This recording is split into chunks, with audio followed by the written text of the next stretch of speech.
право. И да как инвестиционен комитет. От 8 години от управлението на госпожа Некева горите си сичат по-ловно. Града е на последно место по икономика в държавата. Града е пред фалит. 70% от фирмите са фалирали. Трябва да се направи нещо. Ако можете да помогнете. Току-що това говорихме и с колегите, само да ви кажа в подкрепа на това, което казвате. Половината от износа на България с днешна дата са дървета, сечени по горите български. Другата половина е скрап от Перник и от Кривниковци. Да. Разграбват заводите тук, които даваха работа на вашите бащи и майки, на баби и дядовци. Абсолютно. И едно ще ви кажа, не вярвайте на тези стари политици, които с днешна дата излизат и ви обещават нови работни места, индустриализация. Тези хора възлъгат. Господин Станишев, госпожа Накева от колко? От 8 години е на вас.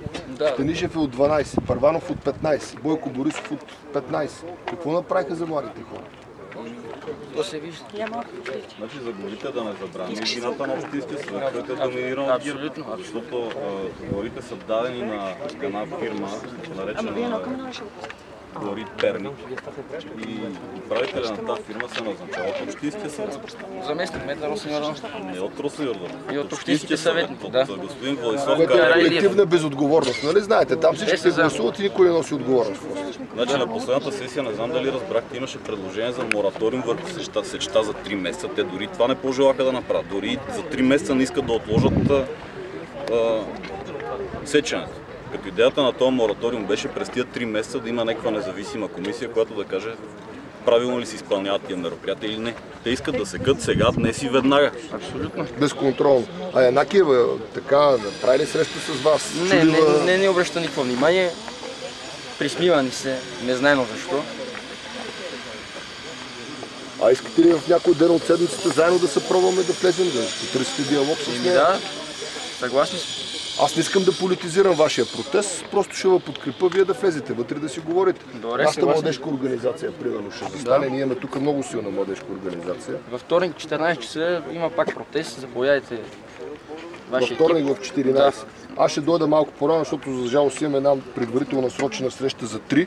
Се опитам да отложа за 3:30 в София и ще дойда с вас. Ще стоя на протеста. Ще има протести, докато не си ще поканя и младите хора, ако нямат нищо против. И във вторник във Видин ли сме? Да, това е едно предварително мероприятие. Добре, приемете тогава нашите млади хора да подкрепят заедно с вас протеста. Така ли иначе аз в следващото си стоене в София и вперед, защото не стоя сега много в София, пътувам из страната, ще дойда с вас. Днес има много медии, които дойдоха да отразят засаждането на дръвчетата и аз пред медиите казвам, че тези млади хора имат абсолютното право. И това един кмет, министър, областен управител или каквото и да било, да откаже среща с млади хора, които са дошли да протестират по собствена инициатива и воля, и то в такава благородна кауза да се пази гората, за мен той е престъпник политически. Какъв е той? Защо тя не ги покани да води диалог? Абсолютно сте прав. За мен господин Първанов явно е по-интересен. Абсолютно. За последните 8 години няма едно засадено дръвче в Перник и околито. Аз ви предлагам сега заедно да ги засадим. Ще да седим.